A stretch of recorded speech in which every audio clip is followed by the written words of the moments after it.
Hey, everybody. JJ Cooper, Kyle Glaser, Geoff Pontes here. Baseball America podcast, World Baseball Classic podcast.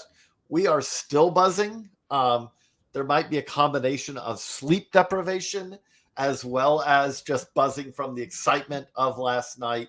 We're recording this on Tuesday morning, March 21st, just a few hours after a sensational semifinal game between Japan and Mexico. We've had a lot of good games in this World Baseball Classic. Cuba, USA was maybe the exception. But Kyle, as someone who's been covering this, all through the tournament, was that the best one last night?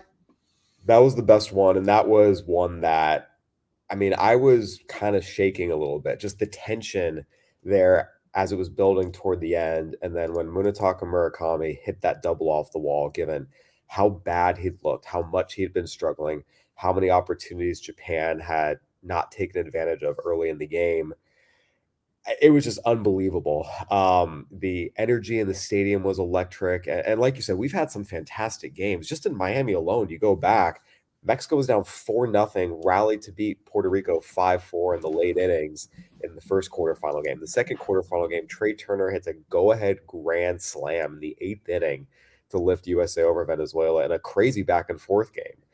And then you have this one that just topped it all. From Roki Sasaki coming in and blowing Randy Arozarena away with a 101.8-mile-an-hour fastball to start the game, all the way through to Luis Urias' shocking homer to put Mexico up 3-0, to Masataka Yoshida tying it 3-0, to Randy Arozarena doing everything he did and putting them back in the lead with that leadoff double and coming around on Alex Verdugo, play at the plate.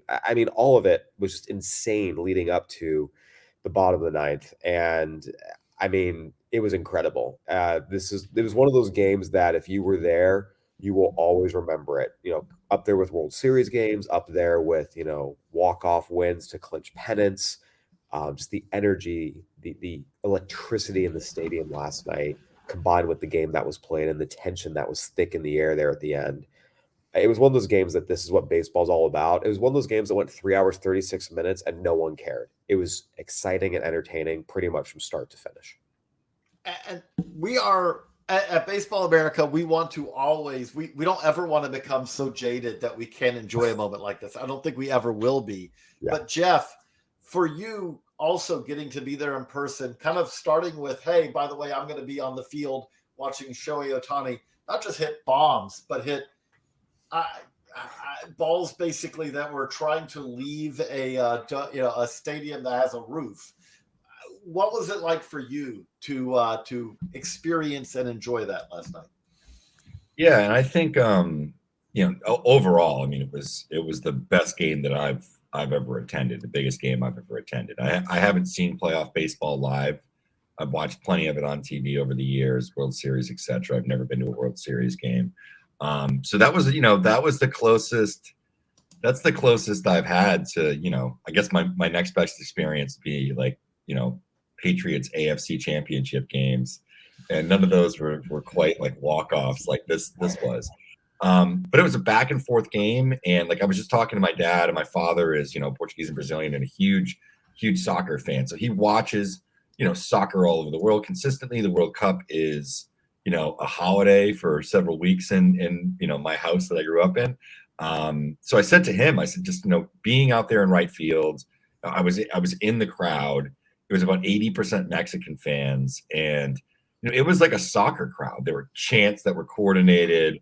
There was just random chants where the whole crowd went wild, singing particular songs together in unison. Like, it was a lot like what I would compare like what you see when you're watching a big match, in England in like the Premier League. So it was a different baseball environment on top of that. And it was just, an unbelievable game back and forth. Two really good teams and a really good pitching matchup. I wasn't behind home plate. I obviously got to see what was happening while I was there. I ended up coming home and rewatching the rebroadcast of the game very, very early in the morning, just so I could see Sandoval and Sasaki sort of going toe to toe. And this shouldn't go understated. Like, Patrick Sandoval really matched Roki Sasaki, blow for blow. He looked great out there, really did.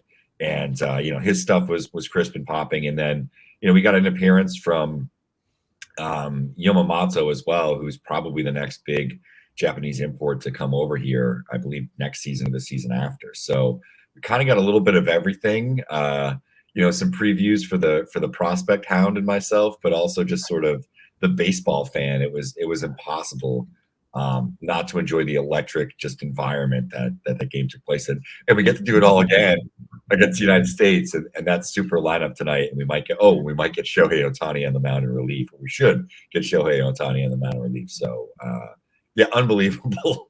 It was definitely something I'll always remember this game. One thing I'll chime in with, something I hadn't thought about. So obviously, we get to the game, pregame media, we're in the media sessions, and just having been there, I kind of knew the routine and just wanted to show Geoff around and took him onto the field for BP, and it coincided really nicely. Murakami was finishing up his BP round, a couple other guys hit, and then Ohtani came out and did what he does in BP. And it's something I want to say I took it for granted, because you never take watching Shohei Ohtani for granted, but living in Southern California, living 30 minutes from Angel Stadium, being out there a lot, I've gotten to see Shohei Ohtani in person a lot, pitching, hitting, doing everything, as a professional media member, and also just someone who's there. And I didn't think twice about it. And Geoff mentioned watching him BP, and Geoff and many, many, many other media members and many, many other people in the crowd were slack-jawed watching Shohei Ohtani take BP, how easy he was hitting balls into the top deck, off the scoreboard. And obviously, it's impressive no matter what, but I realized for a lot of people, especially those on the East Coast, this was their first time ever seeing Shohei Ohtani in person. If you live in Miami, you don't have many opportunities to see Shohei Ohtani in person. I need to check. I'm sure the Angels have played the Marlins at some point in interleague, but I don't know if he's come here. And, this was also an opportunity we talked about for people to see so many great players that they don't normally see in the context of guys who are playing in Japan. But for a lot of people, this is also an opportunity to see some of the best big leaguers they rarely, if ever, get to see. And for a lot of people, watching Shohei Ohtani last night take BP, and it was just a BP show, that double to lead off the ninth, that got everything going. It was a way to kind of appreciate him in person for the first time. Now, if he gets a chance to pitch tonight, it's going to be really special. Again, I feel very fortunate to live in a place where I get to watch him a lot. But for a lot of people, it kind of clicked last night. This was the first time really thousands of people had ever gotten to see him, if not more. Yeah, and I'll put it in perspective too. Like, I see 100 games last year. I see a ton of BP rounds. Majority of it is college players in the Cape and minor leaguers. And the closest thing that I have to compare it to, and I had seen some Red Sox BP and stuff like that, was going to the All-Star game with my dad at Fenway and seeing Mark McGwire take BP rounds at Fenway. And it was funny because it was similar in the sense that everybody in the park at that point that was in there before the game was tuned into Ohtani's BP. Everybody was focused on it. People were cheering when he was putting balls into the upper deck. At a stadium that's incredibly hard to hit balls that far in. And the thing that kept sticking in my mind, and even talking to him when I was in the Japanese scrum area after the game, it's a lazy comparison sometimes, but I do think that this is the closest thing we've had to Babe Ruth in the game, just from how magnetic he is when he's on the field and the things that he can do, and just sort of the folklore that goes along with this guy. He's really delivered on everything that we thought he could be, and even the stuff that we thought was hyperbole when he first came over. We heard about Matsuzaka's gyro ball, and then it was oh yeah, Ohtani, whatever. And it was this is real. Everything they said is 100% accurate, and it's a pleasure to watch him play. I'm excited to get to see him again tonight. So that's what I kind of felt like as we got to the late innings of that game, and Japan was running out of outs. After Ohtani walked, I guess in the seventh, to me, like one of the whole questions was, if you're Japan, you had to figure out a way to get Ohtani back to the plate again in that game. And they did, to lead off the ninth. And as Geoff mentioned, he starts it all. The other part of that, though, Kyle, is that there was no part of this where you would say that getting Munetaka Murakami to the plate was going to be the key for Japan, because as great as he is, as great a season as he had last year, if you were saying who is the Japanese hitter who seemed most lost at the plate, even in that game, it was the guy who ended up producing the biggest hit of the World Baseball Classic so far for Japan. Yeah, Murakami is one of the best young hitters in Japan. As I wrote in our story today, it's up online at baseballamerica.com. 56 homers last year, won the Triple Crown in Japan's Central League, won his second straight MVP award. I mean, this guy is a fantastic hitter, but he had really, really, really struggled. 3 strikeouts, his first 3 at-bats last night. He was hitting a $190 with 11 strikeouts and 21 ABs leading into that at-bat in the 9th inning in the WBC. And he was remarkably candid in the post-game presser. Obviously, it's through an interpreter, so maybe a few things might have gotten lost in translation. But I mean, he used the words. He was really depressed about where he was, just mentally and physically in the batter's box. His words, really depressed. He mentioned twice. He repeated it, how he thought about bunting because he just had no confidence up there. He thought, I'll bunt. Get these guys over and let someone else in, because I've got let someone else try and drive them in, because I got no shot right now. I mean, that's where he was mentally. He talked about at one point he thought he was going to get pinch hit for because he'd been struggling so badly. I mean, he was in a really, really, really bad place mentally. And, Coach Hideki Kuriyama, who you have to remember was the guy who helped develop Ohtani as a two-way player when Kuriyama was the manager for the Poneham Fighters. He's a little bit more younger and new school than some of the classic Japanese managers, and brings a little bit new energy. And he told Murakami, hey, go do what you do. Go hit. We believe in you. You got this. And Murakami did. I put the picture up on our story today, but you could just see the elation on his face, letting go of the pain and the sadness and all the tension he felt. I mean, he ripped that ball off the bat, and then just watching it all happen, Ohtani racing around from second to home with the pinch hitter right behind him, flying right behind him, and just seeing what was happening, and the entire Japanese, dugout coming out and waving in the winning run and meeting them at the plate. It was unbelievable. It will be forever etched into my memory. But Murakami in particular, I think the moment just watching what was happening on the field was spectacular, given how much he'd struggled for him to come up with that hit. But hearing him talk after the game again about just how low he was mentally, and what that meant to him getting that hit, it was just super cool. I mean, from just a human interest perspective, just a remarkable moment on so many different levels. And again, I just go back to what a finish. I kept thinking to myself, holy expletive. Like, as this game was finishing up, like, oh my God.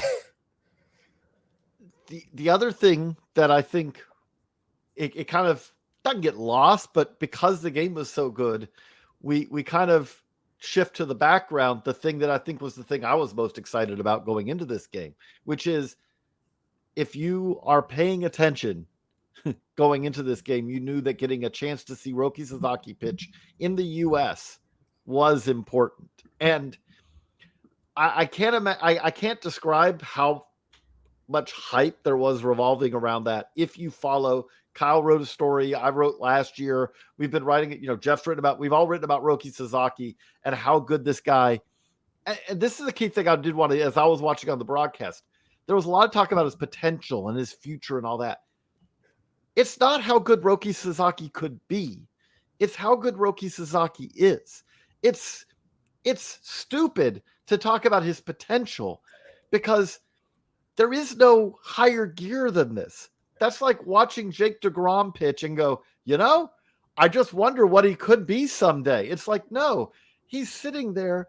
Roki Sasaki sat over 100 miles an hour with his fastball. He manipulates a splitter that almost becomes multiple pitches that he can throw in and out of the zone. Mexico was putting together great at-bats against him, but there still were times like that first Randy Arozarena at-bat where you're like, here it is, you've got no hope, just go sit down. Geoff, you were eagerly anticipating this. Did he live up? I described it as like that first inning was kind of DeGromian, and which I know is a lot to put on a guy, but there aren't a whole lot of players who have that kind of fastball movement to go with 102 also. Yeah, he's really unique. And I was kind of bouncing stuff off of some analyst friends last night that had watched it. Because the sense of like, he's a pronator, so it's a pretty efficient fastball, but he sort of does some things that are a little bit different than a lot of other sort of pronation type profiles in terms of how he throws. It's a really efficient high spin fastball too. It's really unique where there aren't many fastballs that have like 2,500 RPM spin rates, and it's like 99% efficiency. So he gets really heavy bore, almost similar to Garrett Cole in terms of like how that moves. There aren't many guys that can do that just in the world. The splitter itself is a wild pitch. It's like a gyro splitter. So at times he will get cut on it, and you almost think it's a breaking ball. Like whoever like strung them last night at the game was like more or less like listing every single pitch as like a cutter, and they weren't. I think he maybe threw like 3 cutters like the entire game. The one thing I'll say that he needs to improve on is if we get this guy to like, a lab or drive line or something and figure out like a lower spin like sweeper or breaking ball, I think that's sort of the last component that he has missing. If he could add a breaking ball the way like Yamamoto has a breaking ball, I think that would sort of put him into that next stratosphere in terms of the best pitcher alive. But this guy is an easy front of the rotation arm right now. To talk about the promise or whatever, I think is a little goofy and just sort of based on what the age of the player was. Because honestly, when you watch this guy, it's like, yeah, that guy would be a number 2 starter on every single team at minimum in baseball, and probably a majority of teams number 1s. And he's this young, and he's going to get better. And he just has a level of velocity that is really unusual. I've seen in the last calendar year Grayson, Yuri Perez, Andrew Painter, and this guy is far more advanced and more powerful than any of those guys are. That's saying a lot. I will say one thing that I noticed, and I was in the press box behind the plate, so I had a little bit of a different vantage point than Geoff. And obviously, I mean, look, it's incredibly impressive. His fastball averaged 100.5 miles an hour. Averaged. We saw his ability to blow guys away at 102. We saw a lot of swings and misses. You mentioned that splitter. He has that ability to cut it, and he can cut it, both ways to lefties and righties, just depending on how he wants to do it. And that's a really, really special ability that he has. I think one thing I did notice is the fastball, for all the velocity and all the movement, didn't miss that many bats. He only got 2 swings and misses on that fastball. And while there wasn't a lot of hard contact against it, there was a lot of contact. And that's, Mexico was able to string some things together there in the 4th. Rowdy Tellez through the shift, Isaac Paredes, excuse me, that broken bat flare into left field. Did give up a couple of hits. And again, it did jump out the fastball. Mexico was able to get a barrel on it, or I should say get the bat on it. It wasn't always a barrel. But he really only made one mistake, and that was that splitter he hung over the plate to Luis Urias, and Urias hammered it. I mean, as soon as he connected, you knew that thing was gone. And that's where you see Roki Sasaki. And I think it was good, too, to kind of separate, okay, here's the myth and here's the man. Here's what we're seeing. He's incredibly talented. I mean, the stuff is something else. The splitter's incredible. He's got a good slider. He actually does have a curveball with some sweep. He didn't throw it last night. He doesn't throw it very often, but he does have it. But I think for me, it was like seeing, okay, he's fantastic. But this was also his first time facing a lineup of big league hitters. Every hitter in Mexico's lineup is an active major leaguer. And, they were able to, hit his fastball a little bit. And he made one mistake and he paid for it. So he's still a young pitcher who still has some things to work on. but the talent level is absurd. And again, you can say the same thing about dozens or hundreds of young pitchers in the big leagues. Yeah, they're good, they're talented, they have things to work on. And Sasaki's way ahead of where they are. So, I mean, there's no doubt in any quarter, yeah, he could pitch in the major leagues today and he would be a top 2 starter on most teams. But you also saw there's still some things here he's going to have to tweak and improve upon before he comes over. The point I would make with that is what I didn't make it very well is like, I remember watching Steven Strasburg's debut. I remember watching Kerry Wood when Kerry Wood was, young. The thing about it is by the time, and by the way, it looks like probably a while before Roki Sasaki comes over to the US, if he does, because some players decide they just want to play in Japan, and that's okay too. It's a major league. But the thing that stands out to me, by the time he does, he probably won't be this. And I mean that from the standpoint. Yeah. He'll be better and worse, is what I think. I think he'll be better from the standpoint of he'll know how to pitch better. But at the same time, when I see a guy at this age who throws this hard, like I remember when like Steven Strasburg became a better pitcher, until he had the injuries during the course of his career with the Nationals. But at the same time, if you look at peak Steven Strasburg, the pitcher, and you compare that to peak Steven Strasburg in his debut against the Pirates, the pure stuff wasn't as good because it's hard to maintain that level of stuff. Like when we look at Kerry Wood, obviously injuries, you always fear injuries with a pitcher, but you also fear wear and tear. And the thing that Kerry Wood had when he was very young in his career at the big league level is like he was just at a different level stuff wise. I do fear that by the time Roki Sasaki comes over to the States, pure stuff wise, he may not be as good now, but at the same time, he also may be a way better pitcher. He may be craftier than he is now. I don't think that we saw his split. You've all both watched, I think, games from him in Japan. The thing that stood out to me last night is some really good takes by Mexico for one thing, but at the same time, he was not commanding his split like I feel like he does at his best, where when he has that, like John Smoltz talked about, when he located a fastball down and then he threw the split. He's like, I don't know how you hit the split if he's locating his fastball there. But the other part of this is he can sometimes locate that split just so borderline at the edge of the zone, where it's like you don't know how to take it and you don't know how to swing at it because it's playing with the fastball. And that's where I feel like he didn't always have that last night. Again, it was one mistake and a very good outing. Although, as I think, Jeff, you noted, Patrick Sandoval was even better, and credit to him for that. But it did stand out from that standpoint. Like, okay, we saw him very good last night. I don't know if we saw him at his best, which may also be part of the fact that, credit to Japan, there also has to be some jet lag going on there. I know they've been here a couple of days, but that's a 13-hour time difference. And speaking of that, another guy who came through last night.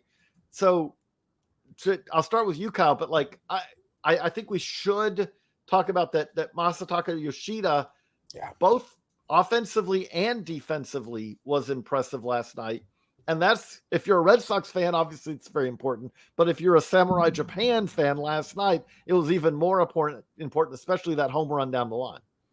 Yeah, it's funny. I was talking to Jeff about this during the game, and I swear Jeff can verify this. This was before he hit the homer. Watching Yoshida, his first 2 at-bats, first 2 singles, tough left-on-left matchups against Sandoval. And I had watched a good bit of him on TV as well. And I had mentioned, Jeff, he looks really good. When he was signed, there was a lot of criticism directed at the Red Sox for how much they paid him and, whether or not he was worth it. And I heard it too. I talked about it. But on every podcast, I also mentioned, the Red Sox devote more time and resources to scouting Asia than most other teams do. And while, they're probably sticking their neck out here a little bit, it's also very possible they're right, just because, again, they're over there with a more consistent, larger presence than a lot of other teams. And I have to say, after watching Yoshida in the WBC on television and in person, I have no doubt this guy's going to hit in the major leagues. The quality of at-bats he was putting together, left on left against a very good pitcher. Patrick Sandoval has a sub-3 ERA in the major leagues, at least he did last year. He's a really good pitcher, even if people don't know about him like they should. It was just impressive then, threw out a guy at the plate, which, his arm is not supposed to be very good. And that was a big moment there. You want to talk about underrated moments. Isaac Paredes, that could have been a 2-run single to make it 6-3. Yoshida throwing out the trailing runner at the plate to keep it 5-3. That proved to be really, really, really big for Japan and made the lead a little less daunting. But that homer, I mean, he's been looking so good, locked in, great at bats, great takes, great swings, great everything. He's moving well out there. It's like, yeah, this looks like a good player who's going to hit in the big leagues. And then, that was a good pitch Jojo Romero threw. I mean, you never want to throw it down and into a lefty, but a left on left, it was a good changeup. It was off the plate. Like, it's not like he hung anything over the heart of the plate. It's not like he missed a fastball, missed a spot with a fastball. Like, it was a changeup out of the zone, and Yoshida dropped the barrel. And I mean, we've been wondering about his power. It's in there. I mean, he got all that one. That was a towering drive down the right field line that clanged off that white pillar and, left with some room to spare.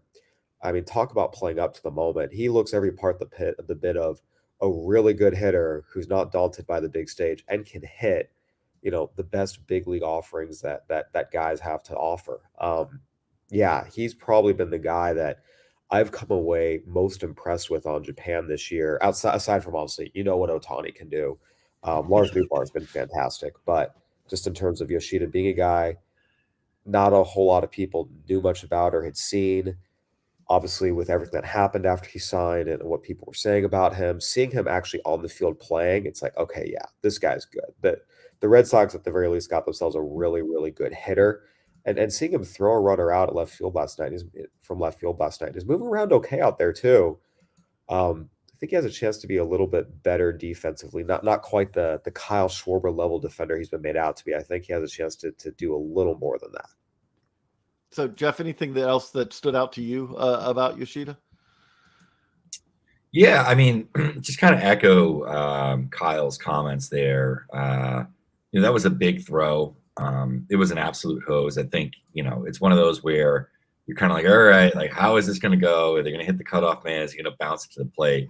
You threw that ball on a line, and it bounced. It was a one hopper, but it was on line. Was it a one hopper? It was a one hopper, but I mean, it was a good throw. It was on line, like 88.7 mile an hour, which is not like exceptional by any means, but it was on line still and pretty good. Yeah. Yeah. It's not Jackie Bradley Jr. throwing 100 in center, but 88 is going to play. But it's also not Johnny Damon. That's the thing. It had been made out to be a 30 to 40 grade arm. It's like, no, that was a 50 throw right there. Yeah, well, I think the thing I was going to say is he got the guy by about 5 or 6 steps. Like, it really wasn't much of a play in terms of, like you knew he was going to be out. Like, the tag was applied, it was fine, but it wasn't a bang bang play either. So big play out there and left. I thought the at bats were great.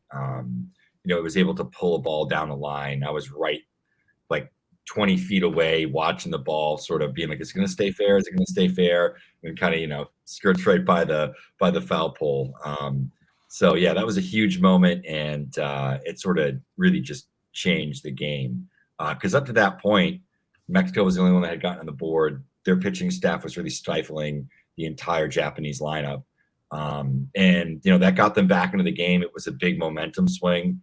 And I think it sort of set the stage for what was to play out over the next couple of innings. When Mexico sort of counterpunched, and then we saw, the final sort of blow for Japan where, they walk it off. So the other thing that we do need to give them a proper postmortem, Kyle, is Mexico. Their first trip to the semis, and I feel like that this is a team that will be remembered very fondly in Mexico for many, many years to come. I think it'll be remembered very fondly no matter if you're a Team Mexico fan or not, especially, I think we have to tip the cowboy hat, the cowboy hat that he wears while shagging with his boots, but you got to tip a cowboy hat to Randy Arozarena, who was everything he could have done last night. He's done everything he could in the entire tournament, but also throws in maybe the greatest home run robbery celebration ever by not celebrating, by just standing there as just the baddest dude on the field. Like, what can you say for Mexico, but also for Randy Arozarena? Yeah, Benji Gill raised this, and I wasn't aware of it. but I think it's right. Just looking and doing some research, this is the farthest any Mexican national team has ever advanced in any international sporting event, any sport. They've never made it to the semis in World Cup soccer. They've never reached the semis in, again, basketball tournaments. I mean, any sport. This was the furthest any Mexican national team has ever advanced. And it was just so impressive the whole way through. I mean, they won Pool C, not Team USA. When they and Team USA got on the field together, Mexico stomped them. I mean, just absolutely crushed them. They beat Puerto Rico. To take down Team USA and Puerto Rico, the defending World Baseball Classic champion and the defending World Baseball Classic runner-up in the same tournament, that's impressive as heck. And they had Japan on the ropes. As Jeff mentioned, they were up 3-0 the whole way until Yoshida hit that game tying a homer. As soon as he did, they came right back and retook the lead 5-3. Mexico never trailed last night until the winning run crossed the plate, which makes it harder to lose that game. But I mean, they played up to whatever competition level they had to. They took down the tournament titans. I mean, we talk about taking down Team USA and Team Puerto Rico. They took down Roki Sasaki. When Roki Sasaki left that game, Mexico was winning 3-0. Just a super impressive performance all the way around. The offense, 1-9. Joey Meneses, Isaac Paredes, Luis Urias had struggled early. He came up with some big hits. Austin Barnes, Alexis Wilson, their backup catcher, who was going to be their bullpen catcher, came up with 2 big RBIs to help them win the finale of pool play. Pitching staff-wise, Patrick Sandoval was great. Julio Urias pitched well. They had some great outings from Giovanni Gallegos before last night. It was just so impressive. And Benji Gill talked about this post-game. He felt like this team didn't just raise the hopes for all Mexican baseball players. And again, this is probably a little hyperbolic, but he talked about, anyone from Mexico watching, whatever you dreamed of being, you can accomplish it. If you want to be a great doctor, you can do it. If you want to be an astronaut, you can do it. If you want to do anything, you can, because these were great baseball players and they accomplished this. And it's a little thing I think we take for granted in the US sometimes. No Mexican team had ever done this before. It kind of shows, everyone in Mexico, the kids in Mexico, what's possible, what you can achieve on a world stage. And that was really, really meaningful for this country. This is the greatest Mexican national baseball team that has ever played at any international tournament by results, period. And you look at the roster too, by talent. And it was really, really cool to see. And then Randy Arozarena, I mean, I covered for us the 2020 ALDS and 2020 ALCS because they were at Petco Park, you remember, during the COVID year. And I watched the birth of Randy Arozarena live. I was one of the few people in the park because fans weren't allowed in. Media was. And what he has done here in the WBC has been every bit as impressive, and probably even more so because he did it with the glove too. I mean, he had a great leaping catch the other night to preserve the lead in the Mexico-Puerto Rico game. Then he has the home run robbery last night, which was unbelievable, combined with, you're right, an insanely, just stunting celebration. That's the best word I can put for it. And he makes 2 running catches to end threats later in the next 2 innings as well. So, I mean, he was everywhere. And at the plate, he got everything started, that leadoff double, and scored the go-ahead run in the 8th. I mean, there's nothing Randy Arozarena could not do during these last 10 days, and it was amazing to watch. He has also cemented himself into Mexican baseball. Or he did that when they got out of pool play and beat Canada. I wrote about then. This is just all gravy. This is an incredible player with an incredible feel for rising to the occasion of big moments. And I mean, it's definitely one of those things where, what's the postseason of the WBC? It's just Randy Arozarena's world, and we're all living in it. So it was amazing. By the way, I agree with Benji Gill. Mexico has 4 silver medals in the Baseball World Cup, but those were all in the 40s and 50s when it was really kind of like a substitute Caribbean series. The first one was in 43. If you might notice, like, there weren't a whole lot of teams available to play in 1943. Like Cuba, Panama were like, hey, we're not busy. Maybe everyone else is with World War, with World War II. So, this is, I do believe that, this is another level for international baseball in Mexico. But that leads us to today. So now today, we have the two powers of international baseball in the 21st century.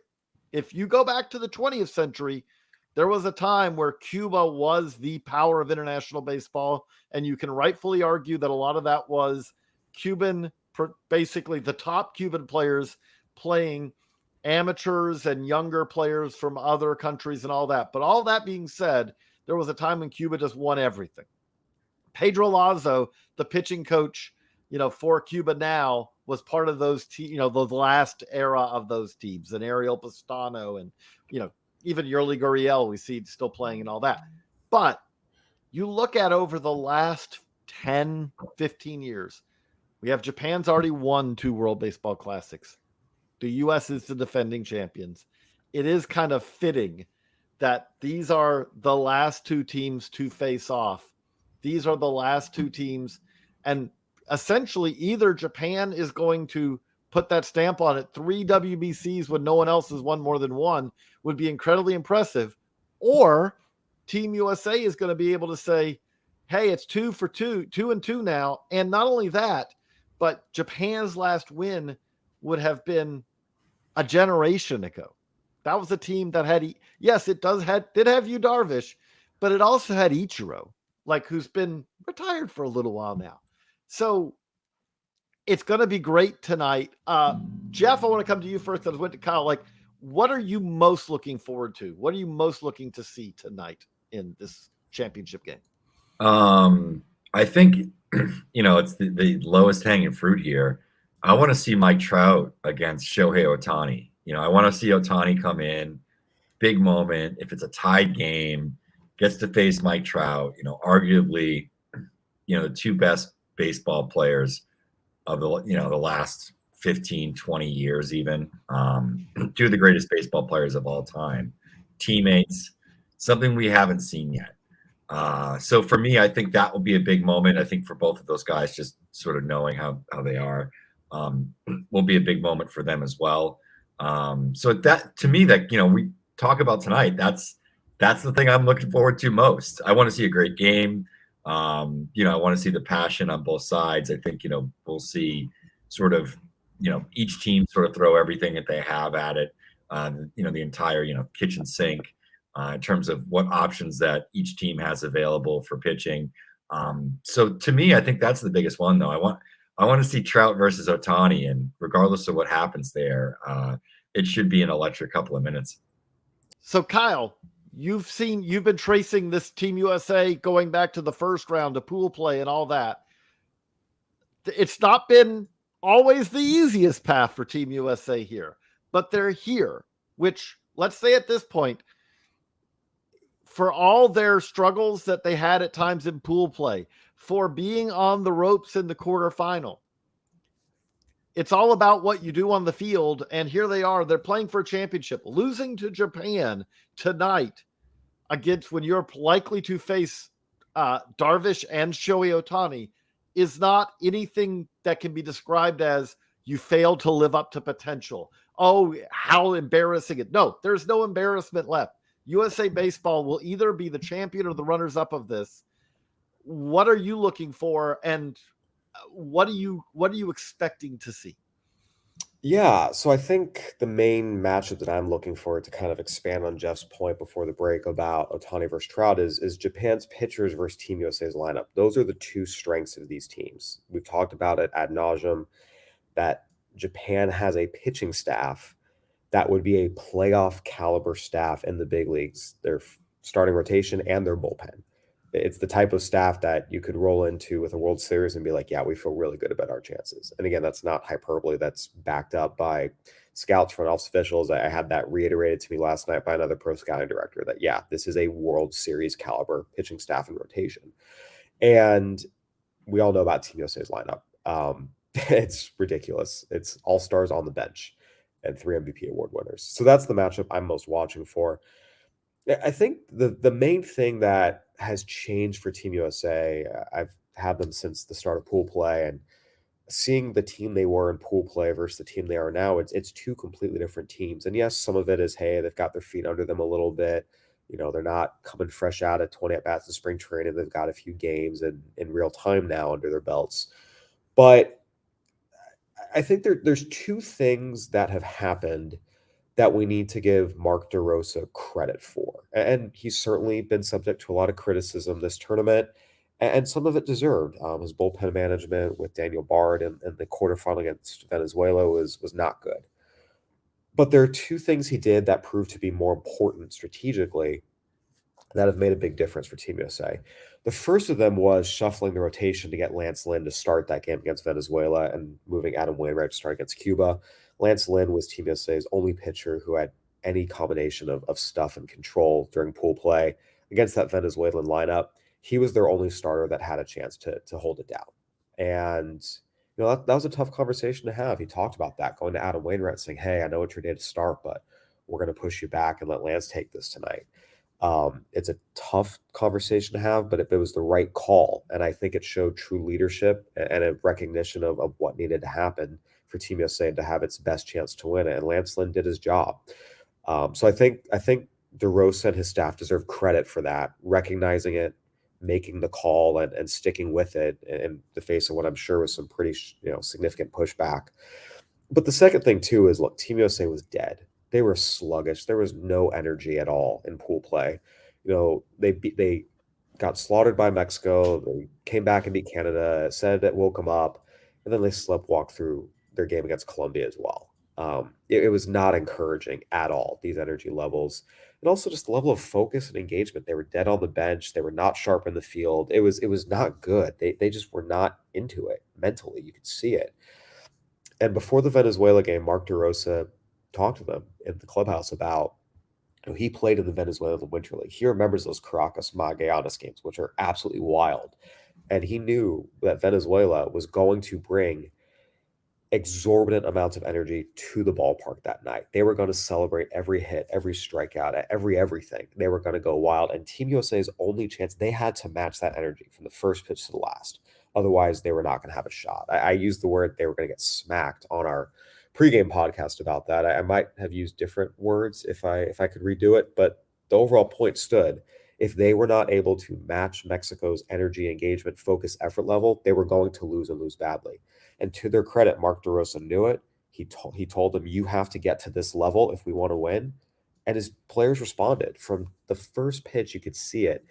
Guys, everyone's up on the railing. They're yelling, they're screaming, they're pumping their fist. They didn't do any of that during pool play, not consistently anyway. And to see the energy level they were playing with, they were much sharper in the field. The quality of the at-bats was significantly better. Everything was better. And then they just completely overmatched a Cuba team that didn't have the horses to hang with USA, but neither did Colombia or Great Britain. And Colombia and Great Britain hung with Team USA. So it was also good to see Team USA not have a letdown after that big win over Venezuela, to maintain the energy levels, to come out every bit as sharp, every bit as focused, and pour it on Cuba. This is a different team. And I think, again, give Mark DeRosa and his staff credit for creating that environment, that atmosphere of this is where you have to get to. And Team USA finally looks like the Team USA we thought they'd be. And that's how you'd want it, to be in the finals with Team USA playing its best baseball, with Japan undefeated in the tournament, coming off a huge win. This is what everyone hoped for and what everyone wanted to see, and we're getting it. So the other thing that we're going to get is a little bit of a surprise for Japan. We thought that we were going to see Yu Darvish getting the start, but actually we're going to get Shoto Imanaga, who's, again, the fifth starter for Japan. Now, that's not a giant, like, this is not, the fifth starter like in a regular season. This is a guy who's a very well accomplished lefty, but is a little different than everything that we've seen from Japan so far. But I also think, Kyle, that this is a strategic decision as well, potentially. When you look at this Team USA lineup and how it's constructed, does this kind of give Mark DeRosa kind of a more difficult decision to make, knowing that he's facing a little bit different kind of lefty? To a degree, again, you're going from, potentially kind of that pitchability lefty who can, mix and match and mess with your timing, to, and here's Yu Darvish out of the bullpen, and here's Shohei Ohtani out of the bullpen. Guys who can bring it. Although Darvish also has a crazy assortment of pitches too.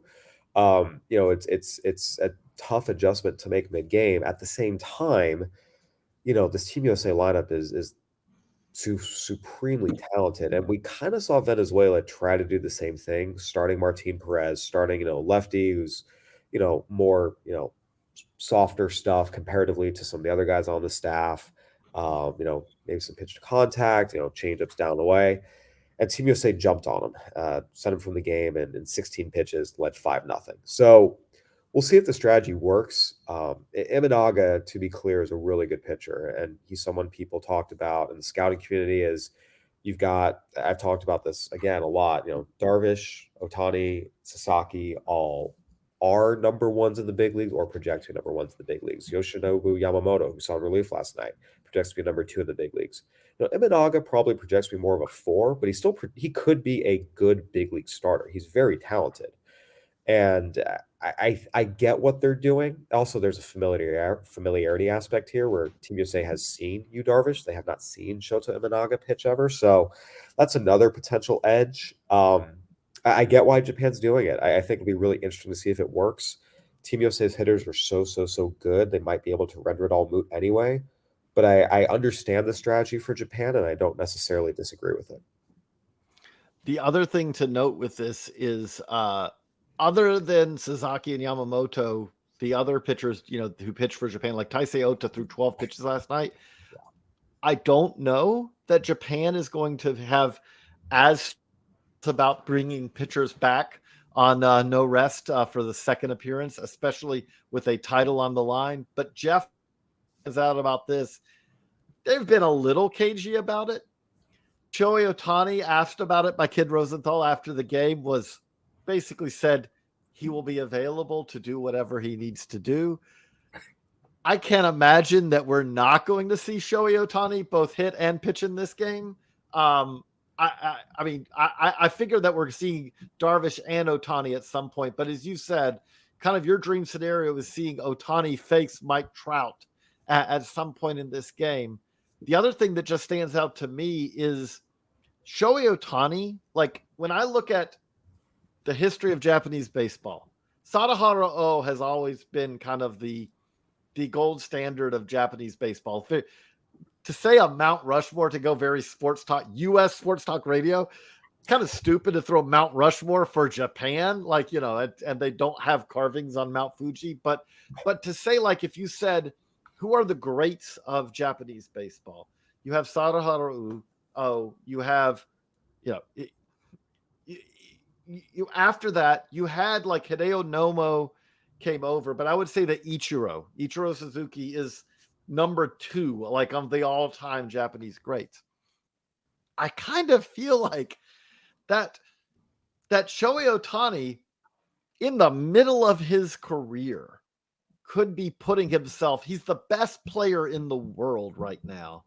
And Geoff, like, do you feel like that tonight could be just like another like addition to the greatness of Shohei Ohtani?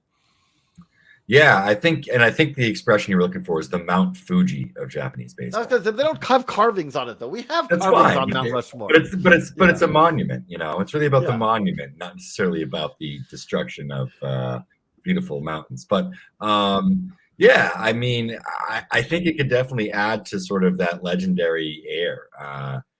He gets that. Does something huge tonight in the moment. Another big pivotal moment. Comes in, pitches really well. Almost like I can think back to, for some reason I'm like bringing back 90s Red Sox moments. But like when Pedro came in like in relief on like short rest, I think it was against Cleveland in like the divisional series. And it was like him doing something like that sort of adds to that, that sort of legendary feel or whatever.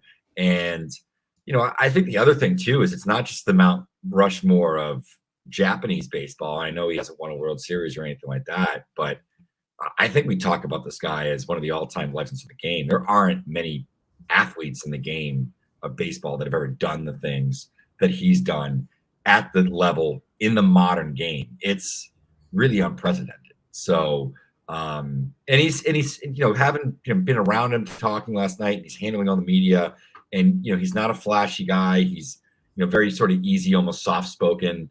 Seems very considerate of those around him. Even during his BP round, he sort of hit a liner and it was like near somebody and he kind of like ducked out and was like, "You okay?" Like, you don't necessarily see guys do that, right? They got that swagger going, especially a lot of American or Latin players kind of have that swagger going when they're in the box, whether it's BP or in the game.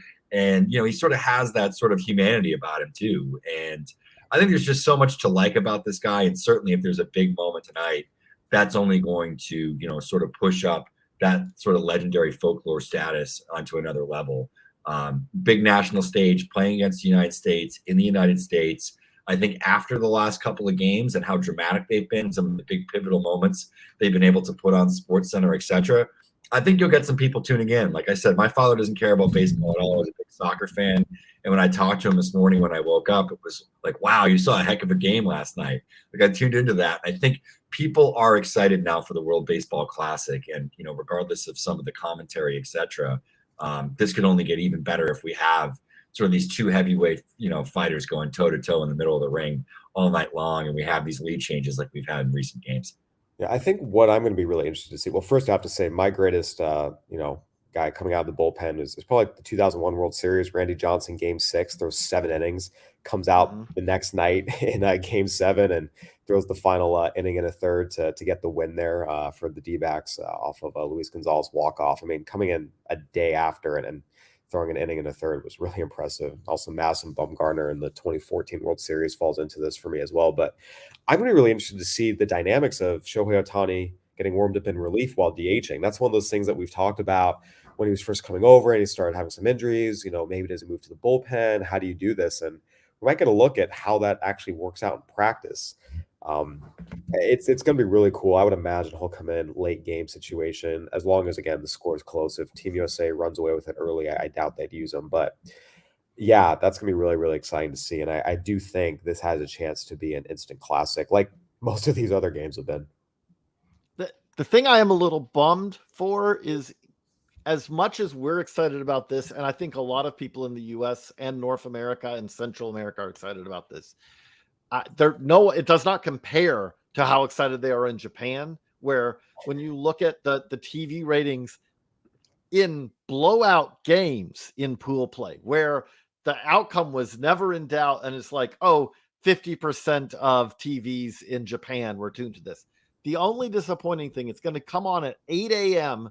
in Japan, which is not ideal viewing time. It could be worse. It could be 4 a.m. or something like that. But it is a little bit disappointing that if the game was on the West Coast, it meant a little bit later start in the US, then we'd be talking more like a 10 or 11 even. Like, okay, it's a little bit more like a lunchtime game in Japan. But that said, it does make like this, again, there's sports talk is sports talk and all that. Like the faux debate that we had about is the World Baseball Classic worth doing of last week feel like it was a long, long time ago, because it's hard to envision something being better for baseball than what we've had, especially this week.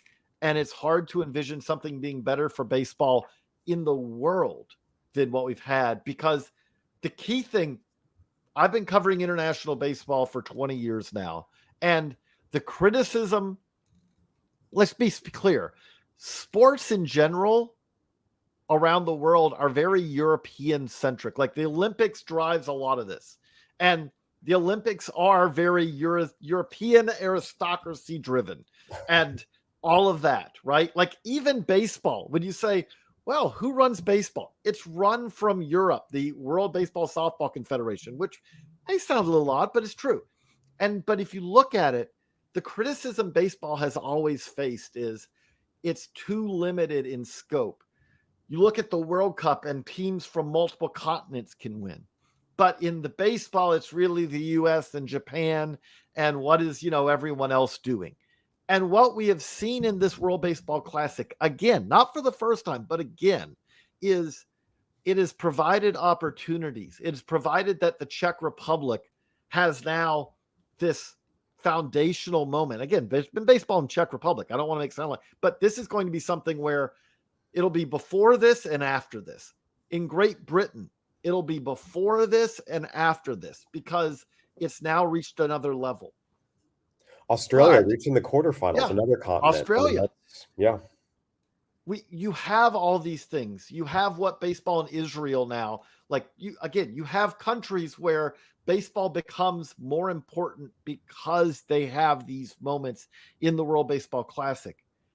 And now we get another moment, which is the two heavyweights of baseball, Japan versus the US, in a game where this is, to put it clearly, this is not a game with an asterisk to it, right? When they play in the Olympics, it's been an asterisk type game, things like that, where Japan has always been more willing to make sure that its best players get to these international tournaments than the U.S. ever is. That's not true of the World Baseball Classic. You could argue that, okay, the U.S. didn't get the pitching at once, but this is the U.S. putting its best in many ways up against Japan's best in many ways in one game, and 12 or 13 hours from when we're recording this, we're going to have a winner. And so I do want to, before we wrap this up, Kyle, like, what else are you looking for? What else do you expect to see, or what else do you hope to see tonight from this championship game? First and foremost, one of Mike Trout and Shohei Ohtani will finally have a title. That's definitely something that both players are deserving of, and have sadly not been able to get with the Angels. I will be curious to see if there's a little bit of a hangover effect from Japan, just in terms of they had the long flight, they got into town, they had a workout, they just played a very, very long, dramatic, emotional game, and now they've got to turn around. I mean, less than 24 hours later, first pitch for a championship game against Team USA.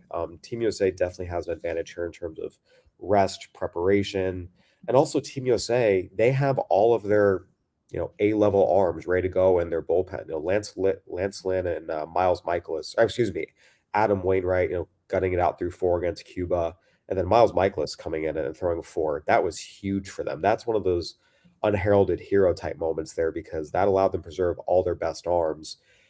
Team USA has not formally announced who they're going to start. It's Merrill Kelly's day to start, but he did not look good at all against Colombia. He did not have his stuff that day.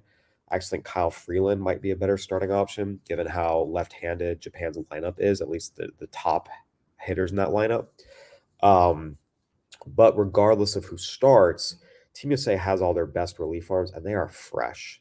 Whereas Japan, you mentioned, Taisei Ota threw yesterday. He could go back-to-back days, but they're going to be a little more limited. That's also why it kind of makes sense, to go Imanaga with Darvish and Ohtani out of the pen potentially, is to help give you some length in the bullpen, because they need it. I think that's going to be one of the biggest things I watch is just the fatigue factor, how much of a boost that gives Team USA. And the other thing too is this will probably be the first game, at least the first major game, I should say, where Team USA is going to have a home field advantage. Against Venezuela, they did not have home field advantage. Against Mexico and Phoenix, they did not have home field advantage. Colombia, they did. That was a good Team USA crowd there for Colombia. Great Britain, they kind of did too, but those weren't the big games. There are Japanese fans here in Miami. I've been impressed with how many of them have made the trip, but it's not like, if this game was in LA, it'd be 50-50. San Francisco, Seattle, it'd be 50-50, maybe even 60-40 Japan. It would be wild. San Diego probably too, potentially. But in Miami, Team USA should have a good home field advantage. And I'll be curious to see how that, plays into it as well. So I think those are the two things I'm looking for, is, small things that could give Team USA a little bit of an edge here. It's going to be so fun. I am jealous. You guys will be at the ballpark. I'll be watching, from afar. But I also say, I do also enjoy. Kyle's a grizzled veteran of World Baseball Classics. But I was texting with Geoff yesterday, and it's like, are you having fun? Because it is enjoyable to also watch. When staff gets to go to the first time to one of these, It is whether it's the first or your fifth, it does not matter. This is an incredible event, but it's going to be so fun tonight. We will have all the coverage, baseballamerica.com, both today and tomorrow. And who knows, maybe we'll have to pod about this one more time as well, because if it's anything like it was in last night's game, I think we'll have to, because I think we could. We've gone an hour. We could go longer. We didn't dissect that game to the level we could, but maybe we'll do that tomorrow. So for Jeff and Kyle, I'm JJ. So long, everybody.